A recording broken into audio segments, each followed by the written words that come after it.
Voici Fred et Isabelle, les propriétaires de cette fameuse bâtisse. Le couple entretient une histoire particulière avec cette maison. C'est donc dans cette maison que j'ai appris à lire et à écrire. Oui, et en l'année 2000, on l'a acheté et on l'a restauré pendant 7 ans. Si Isabelle a appris à lire et à écrire ici, c'est parce que cette maison est en fait son ancienne école.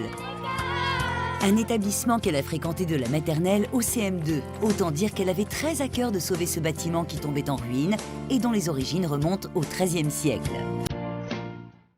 Cette maison, située au cœur de l'Auvergne, vous l'avez placée en 11e position. Une bâtisse chargée de tellement de souvenirs que le couple a travaillé d'arrache-pied pour la faire revivre. Souvent avec des copains venus donner des coups de main.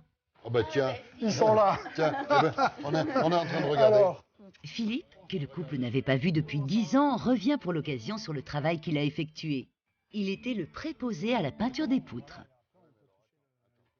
c'est des dessins qu'on a au XVIe siècle, qu'on retrouve dans des plafonds. On a reproduit quelque chose qui était commun, par exemple, à Venise. Ah oui, c'est toute une histoire, ce plafond. Un labeur effectué dans la bonne humeur. Fred se rappelle de cette ambiance de franche camaraderie durant les travaux. Ils venaient passer leur week-end là.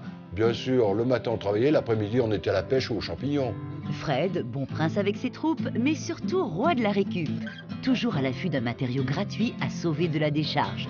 Je me rappelle quand tu trimballais ta remorque, il était toujours avec son voyageur, Oui. une remorque derrière et toujours des foutricailles Des foutricailles.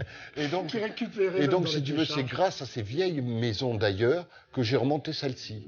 Car avec Fred, rien ne se perd, tout se transforme.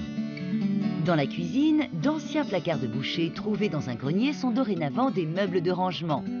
À l'affût du moindre chantier, ce bricoleur inventif a récupéré d'abord et vu ce qu'il pouvait en faire ensuite. Exemple dans la salle de bain. Ceci, c'est tout simplement un fronton de cheminée que j'ai retourné. L'âtre étant ici, j'ai simplement rajouté cette planche et j'ai encadré la glace. Il faut imaginer la cheminée dans l'autre sens. Là, ce sont tout simplement des barres d'escalier, de rampes d'escalier, pour maintenir bien sûr le poids de ce lavabo. Plusieurs lavabos ont trouvé une nouvelle vie dans la maison de Fred. Ils font partie des nombreux objets récupérés dans les vestiges de l'école. Les casiers de vestiaire habillent désormais les murs façon boiserie sculptée. Des brodequins trouvés dans le grenier alimentent la décoration. Autant d'éléments qui, par petites touches, ont permis de transformer l'ensemble en profondeur. Au dernier étage, la pièce de vie est un bon exemple de cet esprit de recyclage. Dans ce grand espace, où les invités peuvent évoluer à leur aise, on trouve une multitude de ces objets détournés. Ça, c'est une table qui se trouvait dans le réfectoire où les pensionnaires prenaient leur repas et chaque pensionnaire avait son petit tiroir où il rangeait le couvert, la serviette et le verre. Isabelle a conservé la table, mais également les chaises des anciens internes. Ça servait de valet de chambre en fait.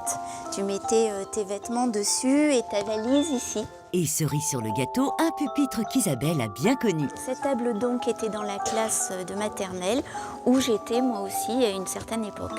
Isabelle a été jusqu'à récupérer la laine de matelas. Habillée de tissu par un matelassier, cela devient de confortables canapés. Grâce au travail de nos deux Auvergnats, il fait bon vivre dans cette maison qui ne manque pas d'originalité. Et à l'extérieur, monsieur s'est aménagé un petit coin bien à lui. Il a profité de la base de l'ancien préau pour créer un bassin et s'entraîner à la pêche. Pour Fred, pas de doute, cette maison fait mouche.